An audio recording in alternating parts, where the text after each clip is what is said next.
Lieutenant colonel Helal উদ্দিনকে তার মূল্যবান বক্তব্য রাখার জন্য অনুরোধ। উপস্থিত সাংবাদিকবৃন্দ, দলীয় নেতৃবৃন্দ এবং জনসাধারণ যারা সামনে শুনছেন, আসসালামু আলাইকুম। আজকে যেখানে ব্যারিস্টার ফুয়াদ শেষ করে গেলেন সেখান থেকে আমি আরম্ভ করছি।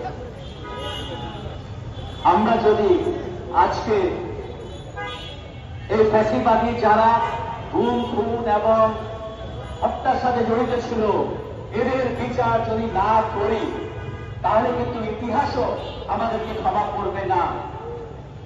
এই ইতিহাসটার সৃষ্টি কিন্তু আজকের থেকে বা এই গত 16 বছরে হয়নি।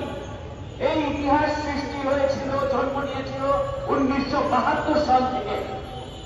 তখন আমার এই ভাইরা এখানে একজনের জন্ম হয়নি। তখনও রক্ষী বাহিনীর মতো একটা বাহিনী যেটা আওয়ামী লীগ দ্বারা পরিচালিত হতো, সরাসরি তদানীন্তন প্রধানমন্ত্রী এটাকে চালাতেন নুরুজ্জামান সাহেবের অধীনে। সেই দিনগুলি আমার মনে পড়ে যায় যখন আমি দেখেছি শহর ক্যান্টনমেন্টের সামনে রক্ষী বাহিনীর অফিস ছিল, সদর ছিল, সেনা ছাউনি ছিল, সেখানে কৃষ্ণচূড়া গাছগুলিতে নির্বাচন উল্টা করে ছুটে দেখতো সকালবেলা। আমি কাজে যাওয়ার সময়, স্কুলে কলেজে যাওয়ার সময় ওখানে দেখেছি, লোকজনও দেখেছে। ওয়ান ওয়ে টিকিট নামে আরেকটি জিনিস ওখানে প্রচলিত ছিল। রাত্রিবেলা যারা একটু মুখ খুলত তাদেরকে ধরে নিয়ে মিরপুর ব্রিজের উপরে, কাঞ্চন ব্রিজের উপরে পেট ফেলে ভিতরে পাথর ঢুকিয়ে পঞ্চাশ পঞ্চাশ করে ফেলে দেওয়া হতো। এই সকল জিনিসের তখন বিচার হয় নাই, এবং বিচার হয় নাই বলে বারবার এই সরকারি সরকার মারা তুলে উঠেছে, এই আওয়ামী ফ্যাসিস্ট মারা তুলে উঠেছে।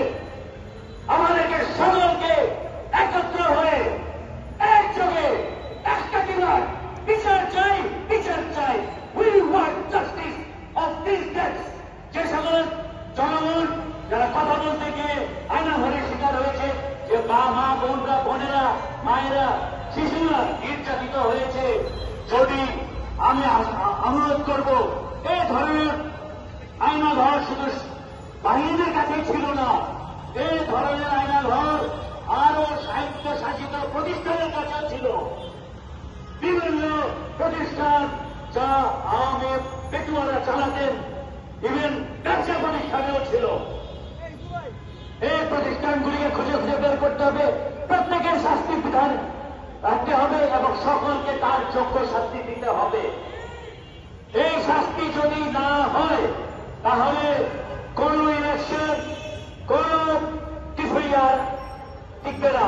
ঘুরে ঘুরে ফ্যাসিবাদ সরকার আবার আসবে। কাজেই এই বিচারের পূর্ণাঙ্গ অনুরোধ রেখে আমি আমার বক্তব্য শেষ করছি। ধন্যবাদ। ধন্যবাদ জনাব হেলাল উদ্দিনকে।